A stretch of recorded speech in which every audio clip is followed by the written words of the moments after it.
Tyler Kelbert is a 12-year industry veteran, stylist, barber, educator, both independent and beauty school, and an award-winning artist who's won awards at One Shot, Global Image, Kuhn International, Victor Iconic, DFS, Social Media Hair and Beauty, and Southwest Hairstyling. Today, we're going to hear about how he got to where he is and what it takes to have all these amazing accomplishments. Welcome back to the Hairdresser Strong Show. My name is Robert Hughes, and I am your host. And today, I'm with Tyler Kelbert. How you doing today, Tyler? Great, man. Thank you for having me. I really appreciate it. Absolutely. Thank you for coming. So backstory for all our listeners and viewers, Tyler and I, we met, did we meet? Did we meet at Presley Poe or did we meet at Premiere? I think we met at Presley Poe. Presley Poe. Yeah. So Presley Poe and Friends is an annual event where they get your favorite influencers together for a smaller, more intimate experience. It's pretty awesome. It takes place in Frederick, Maryland. And shout out to Hairdresser and all Presley Poe and all of those friends. Look, I got to meet Tyler, and then we ran into each other multiple times at Premiere and other events. So it's been awesome. We've had a lot of really cool conversations, and so I'm really excited to get you on the show. So thanks again. Yeah, thank you. Okay, so why don't we start with getting to know you? Tell us, so you've been in the industry for 12 years. Did you go to school or did you do an apprenticeship program? And where did you get started? Yeah, I went to school in the area called Midvale. I went to barber school first, and then later on went to cosmetology school. But yeah, that was back in 2012. So yeah. Okay, and where is this at? What part of the country?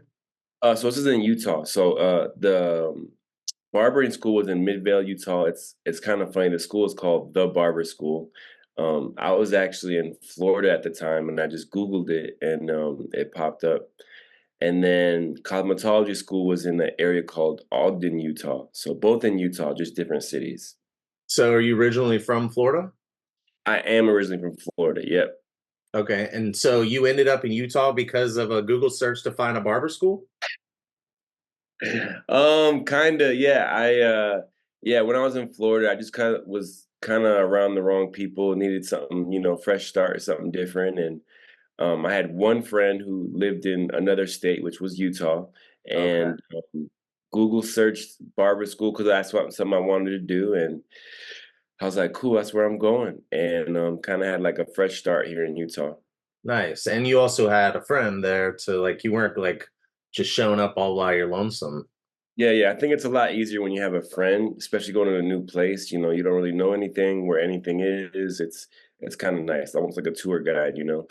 Yeah, exactly. Yeah, like I always tell people, you go first and I'll come a couple months later.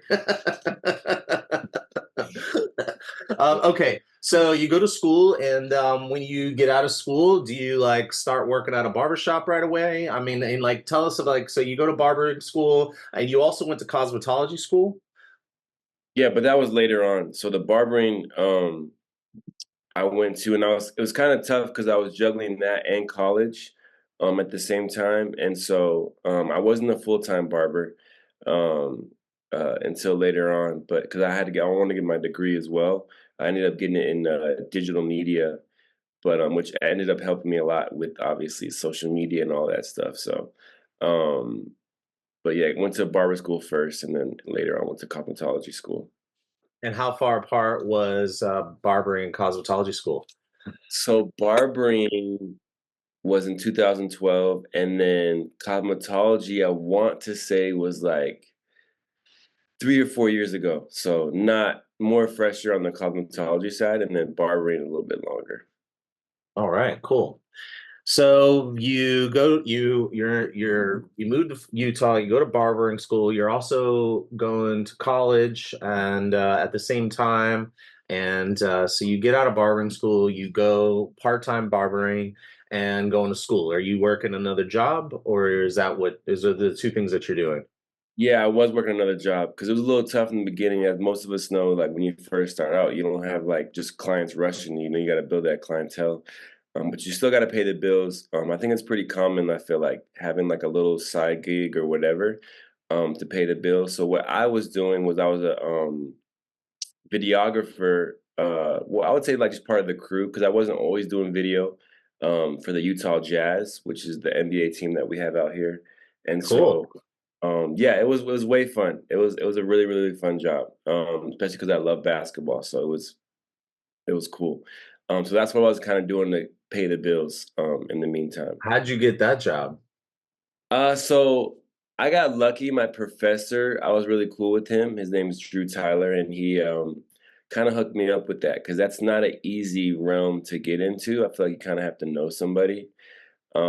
So he kind of hooked me up big time on that one. So I'm thankful for that. Nice, nice. Leveraging relationships and your network. We try to talk about that as much as possible because it's kind of the way of the world from our perspective, anyway. um, okay, so you getting started, and how long were you part time? Did you go full time? Did you stop doing the video work? Tell us about that process. Yeah. Yeah, I mean, I was going part time for a while because I wasn't sure. I wasn't sure like what I really, really wanted to do. I knew I was interested in both, but I wasn't sure like if I wanted just to do one or the other or both or whatever. So part-time was I would say it was a few years probably. Just because I really love both of them. Especially for me, like I always wanted to like play basketball. Like that was my first love before hair. And so I just did both of them for a while and I really, really enjoyed it. And then it got to a point where I just fell in love with hair more and kept doing that. So I'd say like a few years I was kind of juggling both. And then my clientele was getting more and more. I'm like, you know what, I'm gonna just stick with the hair. I've been really enjoying this. And I think it's just the interaction with people, with your coworkers and making people feel good. It's an awesome feeling. So So can't were really match. you using your video skills and what you know about social media? Did you start with that immediately as you're working behind the chair? Like, were you into social media right away? I wish, like, I could have done it, but I didn't. I don't know. It wasn't really a thought for me. I wasn't like, oh, let me just start recording videos and doing this and that. The one thing I did do right away was reach out to a lot of brands and like see about because a lot of at the time when I was doing, I feel like a lot of them were starting up and they were looking for ambassadors or educators or things like that. So that is one thing I did do right away is I'd make a lot of content to submit to these companies. Um, and it's funny because some of the ones I've worked with, they're like, dude, you submitted to us like way back, like in 2012 or whatever, 2013, and we still have your like video and stuff, which is crazy. But that's one thing I hopped on. I wish I would have hopped on social media heavy because a lot of my friends who did do that, they're obviously a lot bigger. Their brand is like, grown a lot with that consistency since then. Um, but yeah, just more of the submitting stuff on with brands and creating those relationships. So tell us a little bit about that. Like, give us an example. It doesn't have to be like a real example, but it could be a hypothetical example. So, um, one, let's start with like, where do you meet them? Like a rep comes into the shop and you like start chatting them up, or you Google them, or you look them up on LinkedIn. Like, tell us about that. Yeah, so I think it started off for me just following my favorite brands on social media. Like some of the ones submitted early on were like, again, like I got my license in barbering first, so I was submitting to like Wall and JRL, a lot of like Clipper brands. And it's funny because even though I never got them, I didn't realize that like people are still watching it, right? And so I would go. I remember going to I think it was a class with Rick Moran. He's a Wall educator, and he was just like, he recognized me. And I'm like, how do you know me if I've never met you? You know what I mean? And I've seen your video, like, because you keep submitting every single year. He's like, keep hustling, you know what I mean? And so without even knowing, people are watching me and knowing who I am just by submitting to all these brands. And I remember with JRL, he like saved the video, which was crazy. Because I ended up working for JRL for a short period. And he's like, yeah, man. He's like, I wanted you to work with us because you've been supporting since day one. Like you're the first person to submit to our brand when we launched. And I was just like, that's crazy. Like I remember he sent me a screenshot. Like he texted me. He's like, I still got this video. And I was just like, that's wild. So like, and then realizing that when I was creating relationships, those educators or those people owning brands or whatever, they're like, you should go to shows, and they kind of opened that door because no one in Utah was going to shows. Like I didn't even know shows was a thing. Um, but after attending the classes or whatever, they're like, you need to go. And so I just started going, and I got hooked. I got super, super hooked. I mean, I remember, I think my first one, it was like my first or like first or third, I can't remember. It was like probably about my second one, was the CT Barber Expo. And I remember just like walking in and I'm like, dude, is this heaven? Like all my favorite brands are here, like all my favorite, everything, product lines and all that stuff. And so I remember just being hooked. I'm like, I'm going to all of these. Like these are so cool. And I was meeting so many people and I was taking pictures with all my favorite, influencers or educators or and things like that. And so I just got hooked and I was just going flight to flight to flight to flight. I remember there was a time where I was going to, I mean, cause we had to record it at the school, how many like continuing education classes you do. And there was a point because I was going to the show circuit for probably like 8 years straight, maybe 9 years. And I was going to like almost 100 every year, 100 classes, which is crazy. 100 classes a year? Yes. Yeah, which is nuts. And then it kind of trickled down to like 70 and 60 the last like the later years. But yeah, it was fun. I like fed off of that. I'm like, I'm gonna go to the more classes than anyone else. And like I was just like, I'm gonna do this. I was just really, really excited about the industry. And yeah, it was wild. I was going to a lot. And I remember a lot of it was my credit card swiping because I didn't have the money. Because you gotta pay for flight, hotel, and rental car and all those things, right? It That all was adds up. that's where I was about to go next. I didn't have the money. I was a newer barber in the beginning. I didn't have that type of money.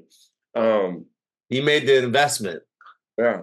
Yeah. Let's go, wait a second. So let's go back. So you go to school, while you're in school, you get part-time, and a few years later you go full-time. When do you start teaching at a school? Is that like way down the line? Yeah, so it was in 2017. Um, that's when I first started teaching. And it's funny, the reason I started teaching was never something I was interested in until I went to a class. It was kind of a thing where I was more of an upset. It's so funny. So like I went to a class and it was a local educator. He thought I was teaching to all cosmetologists. He didn't know me and my friend were in the room and we were barbers. But I remember him like having this face, like I know he didn't know the answer, but he like had this huge ego where he had to like know everything. And so he made up an answer. Um, And it really, really upset me because I felt like that cosmetologist, that girl is gonna try that and fail, and she's gonna think she sucks, when in actuality it's bad information. And so it really, really upset me. And so the next day, I remember applying to every single school in Utah because I thought I'm not that great, but I'm not gonna lie to people. I'll just point them in the right direction or whatever. But it really kind of like lit a fire under me, and I remember every single school, it's so funny, they actually declined me. Um, and one school that had declined me, they had someone got fired because of something. And they needed to replace them like really, really fast. Like, hey, how about that guy who just interviewed? Let's just hire him. And so they hired me, and then ever since then, I just kind of fell in love with teaching. It's a really rewarding career. I feel like teaching. It's super super cool. I And it's so totally funny, agree. bro, afterwards is amazing because you see, especially living in the same state, like, I just saw I went to a barber expo yesterday, and it's crazy, I saw some students that had graduated, like, a couple years ago, and they were battling, and it was so cool to see them, just growing, you know what I mean? And it's a really rewarding career, so I love that. I love that. I agree. I was a I was an academy instructor as well, and I was like just so into it, and I just liked.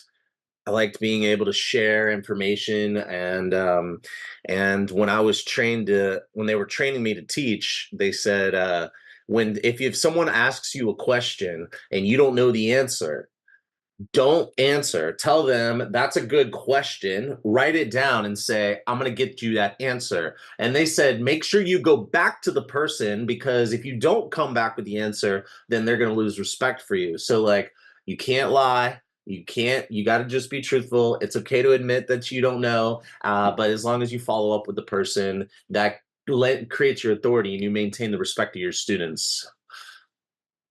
So, I anyway. totally, I totally, yeah, 100%.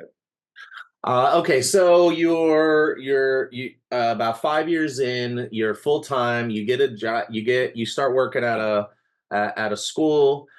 When did you start with social media? Because this whole time, I'm assuming that you're submitting videos to be part of an ambassador program for various brands, and so is that happening throughout this 5 years leading up to you being an educator? Yeah, so the first one I actually got, because I just kept submitting. It took a long time. It wasn't till like my first year instructing that I got my first like kind of like acceptance from a company. The first one was Johnny B Hair Care actually.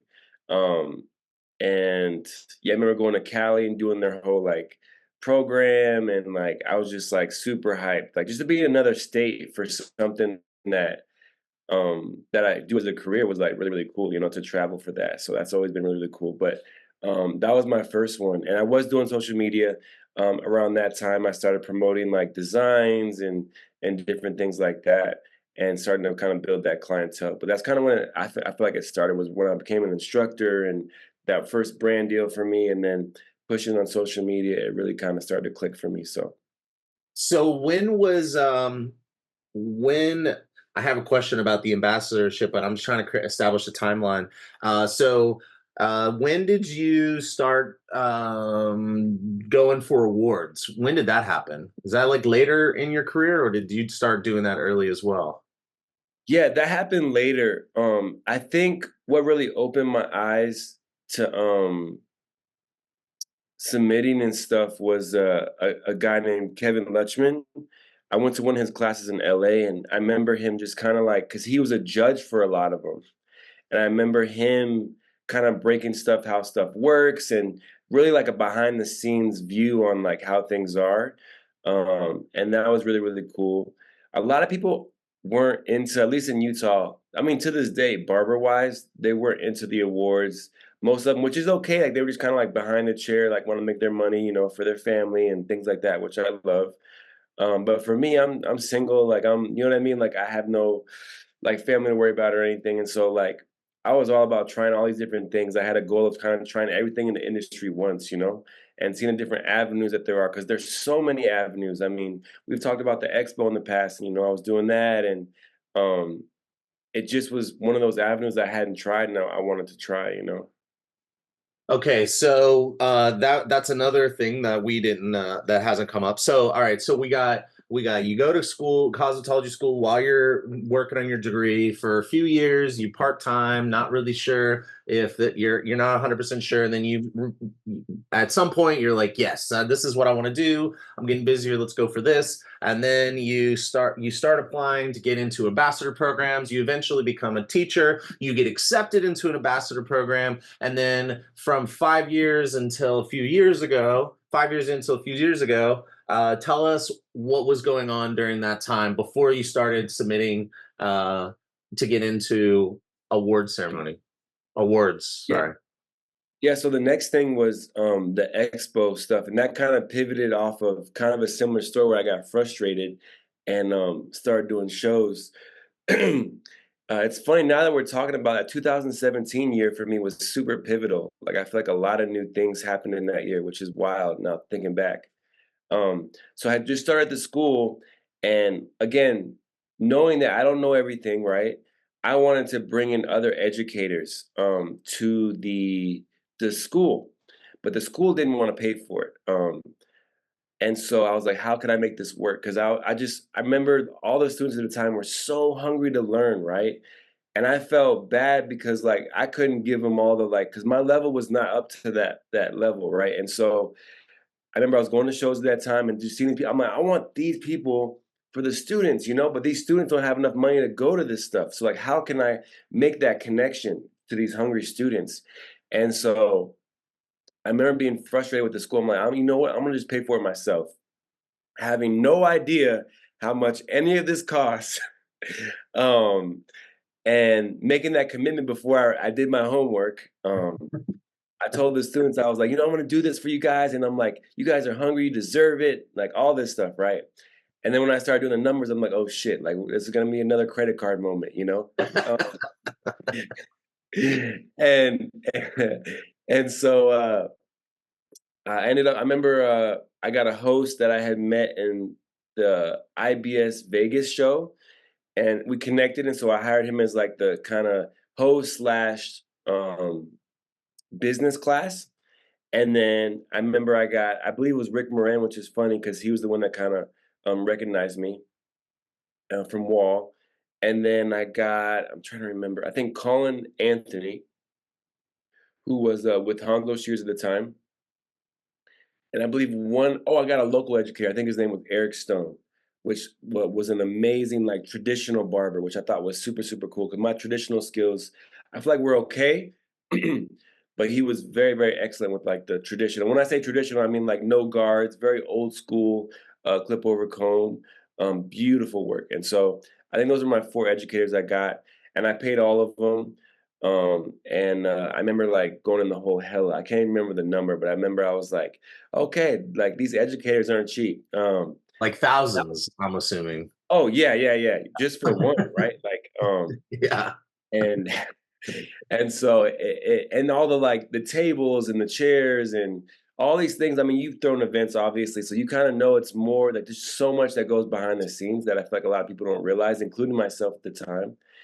And it just added up. But I was super into like doing it. I wanted to do it for the students. And then after the first one, I was like, you know what, I can keep doing this. You know, I just like figured out a cheaper way each time. I feel like I started to like, oh, I could do this and like save on this. You know what I mean? Like as far as cost wise, because it definitely adds up. And so each time I started learning, then the school kept butting heads with me. And so, you know, I'm like, I'm gonna just do it outside of the school. I think the third or fourth year, and was like, I'll just invite the students, have the students come for free, right? Because I want them to still learn. And then I started charging at the door for people who weren't the students, like professionals. That way I can kind of make my money back as far as I started like the ball started rolling. I started like connections were making like I could do this to this. And you know, it started clicking for me as far as making money, or at least my money back on the event. And so it just started really kind of snowballing from there. I was like visiting shops and salons, like, hey, we got these educators coming from out of state. And a lot of people were hyped at the time because we didn't have anything like that going on in Utah. And so it just kind of like was going really, really good. And then I linked up with my partner in Las Vegas, and that's when we kind of did the big expo, right? Because he was doing smaller classes as well, and we just kind of like let's join forces, and then the big one happened. So it was a cool organic thing, but it started from being upset with the school, which is funny. So, I think that there's a question probably brewing in the audience's mind. You've done all these things, and I hate. It's like this is the audience that this is the hairdresser strong question is okay. So like, what? Now that we've talked about your journey, could you talk about the things that and the value that they brought to your career, whether they were monetary, it maybe like experiential, maybe like learning technically or like learning something about something, and then or any other type of value like because we have all these things, you're a teacher, an ambassador, you're on social media, and people who don't know, we haven't even talked about like you got a pretty intense serious social media presence. You've done an expo, you ran an expo. How long did you run the expo for? 5 years. 5 years, and then and you've won a ton of awards, which we put out. Would you kind of like? I guess this is kind of like a part of kind of wrapping up this like of your conversation, we didn't really. I would like to get into like what you're where you're at now, and what you're thinking about for the future. But I want to take a moment to just pause because I know that this is some people are thinking like you've done all these things. Where is the value to you? Yeah, can you talk to us about that? Yeah, I mean, I think the biggest thing as far as the value for me was just understanding what each can do, right? Because I had no idea, and that's kind of my goal, was to hit every single avenue that I could and learn about it, right? And I think that added value to me helping other people and showing them a lot easier path opposed to spending the flight and hotel and going here and there. And like just yesterday, my friend was throwing an expo and I was helping him out, and I was able to give him the value like that I learned and share that with him, right? Which was really really cool because I think it's important. You know, success to me is how much you can help other people. How many people have you helped? Um, and so that was been super valuable for me to be able to help other people, students or friends. And I think the way that it kind of got me there was just mostly just networking, right? Because with the expo, networking with all these brands, with the award stuff, networking with other award-winning stylists, and all of it I feel like rooted from networking. But as far as value, I think the biggest thing for me was being able to give back to students or friends, and to me that's success. So. Awesome. And then another question that I probably is not asked very often that we like to ask on the show. When it comes to money, what things did you feel like have the best potential for making money, for maybe for you, and then maybe you can mention like, hey, maybe like for example, I'll give you an example. For me, there's like consulting. I've done consulting before, and I really enjoy consulting. I make money in consulting, but I don't make nearly as much money per hour of my life that I spend consulting that I do say teaching. So could you have a like would you do if you I mean if you mind if I know that I don't think these type of questions are asked very often, but so if you're comfortable, share what you will about on that. Yeah, yeah. I think all of them very similar to being behind the chair. They all took time to build, right? Where like when you're behind the chair to build clientele to start making that good income, right? Um, with the expo, you have to like have numerous years till you start making good money, right? The first year, all I did was break even, which is a really good year for the first year. Usually you That's want to go, amazing. yeah, usually you go in debt the first year. And so, Yeah. but each year we started, I think the most I made was around like 30 something thousand. And that was split between me and my partner, right? And then for teaching, each year I've kind of gotten a raise. And now I'm up to, I think, like 26 an hour or something like that for teaching.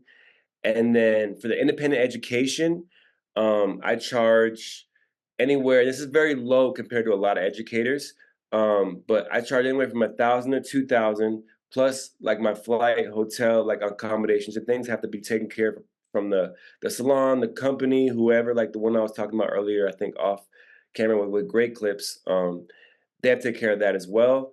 And then social media wise, posting, and I have my brand deal with Cosmoprof, and that's $600 a post. So each post that I make for them is about $600. I'm trying to think if I'm leaving anything out. I think the most behind the chair that I've made in a day, I believe, is like 600 in a day for me, which isn't a lot. I'm kind of working on building a clientele again because doing all these things, it's hard to sustain a clientele. And I'm sure you know this as well. If you're traveling every weekend or all the time, it's like clients, you're not available for them. And so, and then I switched, I stopped doing men's hair for a while as well. And I was kind of deep into the salon world.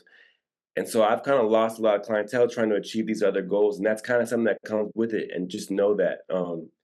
But as far as money, well, I think that's all the different incomes. Well, This is like kind of a nice segue into a post that you have pinned on your social media.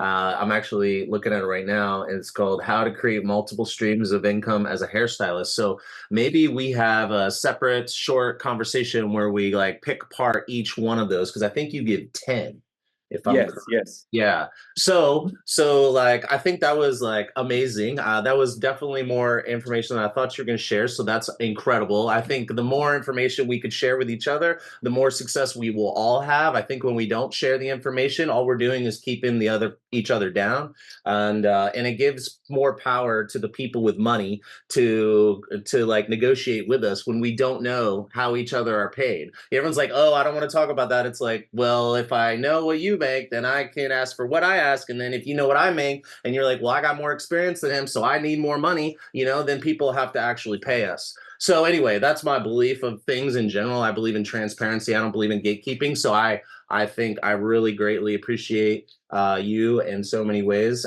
So yeah, so why don't we dive deeper into that at a later conversation and dig in because I know a lot of people would like to hear that. But to the audience, you just got a little bit of a peek into the different ways to make money, and then like everything's relative. So like what I would say is don't think about the dollar amount. Think about the dollar amount of one thing compared to the other. So like if you made $600 behind the chair and you make $1,000 teaching, think of all the other variables. It's like you were talking about how your overtime of doing the expo, you weren't available for clients. So everything needs to be took into perspective and be relative to things. And also, there's all kinds of variables that go into all those numbers. But I think that's like a really cool set of information. So anyway, well now let's go back to what we were about to talk about is what are you where are you at now and what are you looking for into the future? Yeah, right now I'm kinda in a place of just working on, like, independent stuff, I feel like being behind the chair, and then I'll do independent education here and there. Not as much traveling. I think traveling a lot can take a toll on you, especially when I was doing I think, like I was telling you, 8 to 9 years of, like, going to, like, doing 100 classes a year, it's like that traveling will take a toll on you. Um, it's funny, I feel like it's also kinda affected me, like, as far as how I interact because I feel like I used to be a very and you knew me, I feel like in my prime of like networking and I was very talkative and everything. And I feel like because I did that for 8 or 9 years straight, I'm not as a I guess extrovert as I was, and now I'm more introverted, I feel like. Um and so it's crazy. I remember the moment it happened too. I remember I was at Premier Orlando and it was the first time I ever had to like pep talk myself to go into the show and talk to everybody because I was just so drained. Like my battery was like run out. I think 9 years of doing it straight just kind of just took a toll on me. So just I guess yeah, that's something that kind of affected me. But so now I'm kind of just focused being behind the chair, making money. I want to like get a house and things like that. So I'm focused on just being behind the chair, independent education. I'm teaching still. So those three things are mainly what I'm focusing on, opposed to like traveling. Unless the money's right, right? If I'm getting paid, I can't be swiping my credit card anymore. Um, Totally. I mean, it sounds like you made an incredible investment in yourself. And I think that to me, that's the biggest takeaway from this entire conversation is, don't be afraid to invest in yourself. Like the best place you could put your money is in your own education, like in yourself. Like, it's like, do I skip coffee and maybe buy like a coffee maker. So over the course of the next 6 months, I'm actually saving money. And then like things like that, like thinking like that so that you have more money to then turn around and invest in yourself. It's like, where can I make changes in the way I spend my money so that I can invest in myself? And like, how about this real quick question? Where is like, I'm assuming it's at the big conferences where you have like a lot of opportunity for classes, but where is the best bang for buck for education? Like, well, how would you answer that question? so it depends on what you're looking for, and I feel like, and this is my opinion, but I feel like education is kind of going towards like not the same as it used to be. Like for me personally, I'm more attracted to independent education because I feel like a lot of education has been almost so salesman-like that I feel like the opportunity to learn as much isn't there. And so I've personally been more attracted, like there have been people coming to Utah like on independent educations type stuff, and I'm like, I'm there. Cause I know they're not trying to sell me anything. I know that they're like there's no pitch or whatever.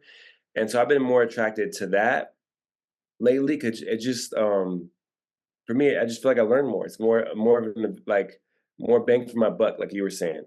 But as far as the amount of classes that you get, I think at Expo for sure, because that's where like that 100, like that when I hit that 100 point, that's because I was going to like 20 classes or whatever in one show, or you know what I mean? Maybe like 10 or something. But like I was going to a lot in one show, and you have a lot more variety too with the Expo because especially the big ones like Premiere and stuff like that. You have your barbering, you have your beauty, and everything in between. And so you have a good variety to choose from. Nice, nice, awesome. Okay, and then last question. Well, I guess maybe not last question, but one of my last questions. What about like, are you going to continue to submit in into awards? I don't know how to say it, like entries, submit entries into contests for beauty awards and barbering. I kind of been on the fence with that, because it does cost a lot of money to do a lot of this stuff. At least the way that I want to do it, because with the photo shoot, right? You're paying your photographer, you're paying a makeup artist, you're paying for wigs. If you're getting wigs, they can get really really expensive. You're paying for wardrobe stylists, you're paying for the space, you're making sure everyone's fed, you're getting food right for the whole crew, and it just all of it kind of adds up.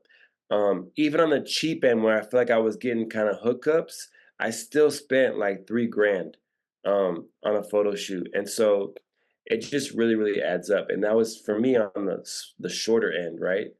Um, but so I might because I still have a little bit of like there's like two that I haven't won yet.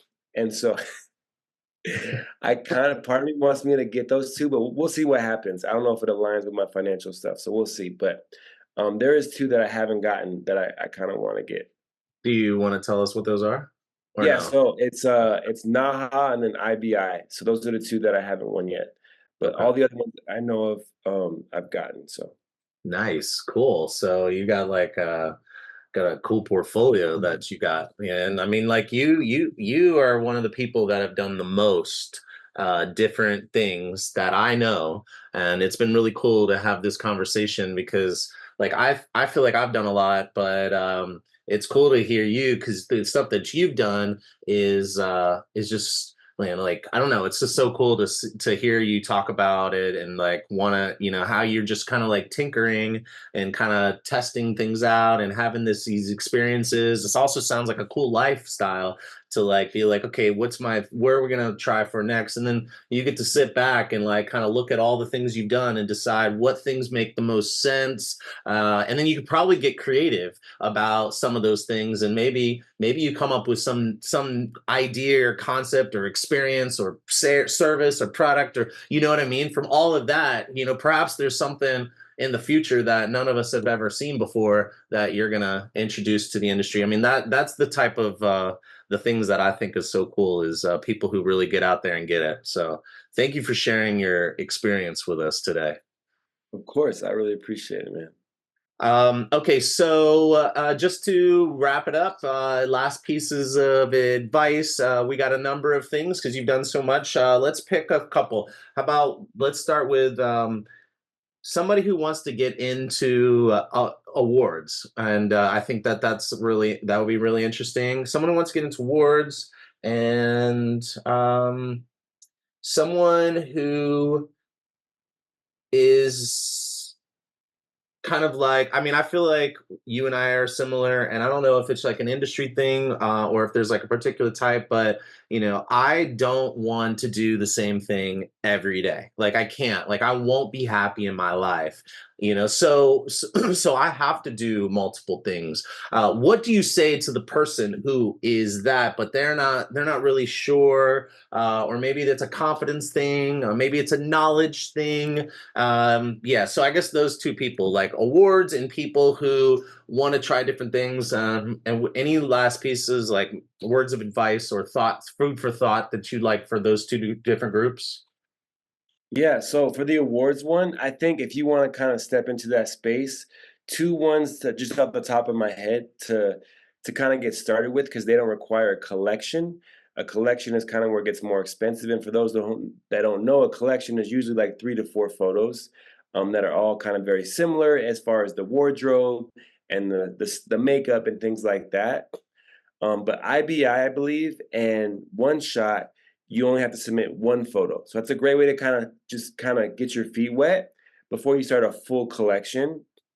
I think that's a great way to start, and just kind of just using like maybe a camera yourself, and kind of lowering costs on the photo shoot is a great way to start. And then as far as the doing different avenues, I think it's great because what I experienced before I was doing just one thing, I got burnt out. Burnt out was a very common thing that I had, and so I realized for me that burnt out stopped when I had like a variety of different things all under the same umbrella, right? Where like I had teaching, I had behind the chair, like different things. They're all under the hair umbrella, but I didn't feel burnt out anymore because I was doing different pieces of the same space. And so I think that's a great way to like not get burnt out if you're experiencing that. Just try like, teaching a free class at a school or whatever.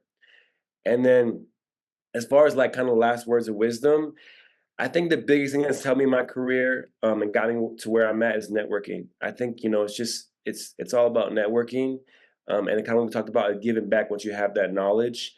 Because again, to me, success is how many people have you helped. And so if you're able to network and get the knowledge you need, try to give it back, like at a school or whatever to your friends. That's what it's all about, man. How many people have you helped? That's amazing. Awesome. Would you say one last thing for us? Because I didn't come up at all. And I think the fact that it didn't come up is why I really want you to say something about this.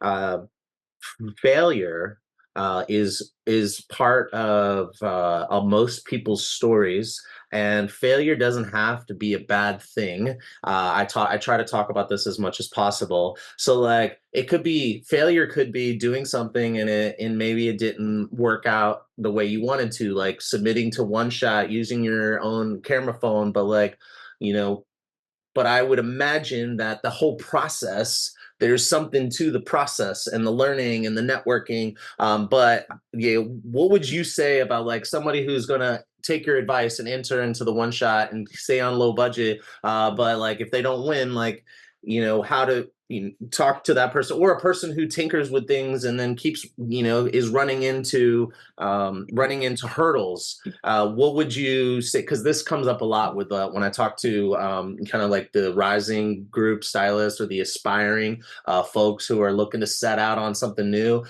They come up with like, well, what if this happens, or what if that happens? Yeah, I mean, I think over time, for me, I started to welcome failure. I think in the beginning, I got so frustrated. I was like, man, I suck, or man, this or that. But then I think I started like a switch kind of clicked in my head, and I realized that they were all. This is kind of cliche, but they're all lessons, right? I think everyone says that, but it's true. Like with there's so many photo shoots that I paid for and did, and I did never posted them and never came out the way I wanted it, but they were all growing experiences for me. Like I learned, like, oh, like you need this type of wig, or oh, I'm gonna need one more extra person to help with this, or um, this is very beginning of my career. Like make sure you have an SD card, things like that. You learn as you fail. So I think the biggest thing is just to welcome failure. With the expo, there's lots of things that we behind the scenes that I used to beat myself up with, but I'm like, no one even saw that. You know what I mean? No one even. It's like those are just lessons we'll do better next time. Um, and so, and 'cause a lot of people they don't know how it's supposed to be. Only you know what you were going for. You know what I mean? And I think it's just about welcoming that failure and just growing the next time, you know? So that's what I I think. love that. So, what it's part of the process and learn from it. And then what you learn, don't forget to share with others. Yes. Boom. All right, man. Well, thank you so much. That's our time, and I really appreciate you've delivered an incredible amount of valuable information. And so, thank you so much. And I definitely want to have you on the show again to talk about, really dig into different revenue streams. And but until then, thank you so much for coming on the show. Thank you. I appreciate you for having me. All right, man. Take care.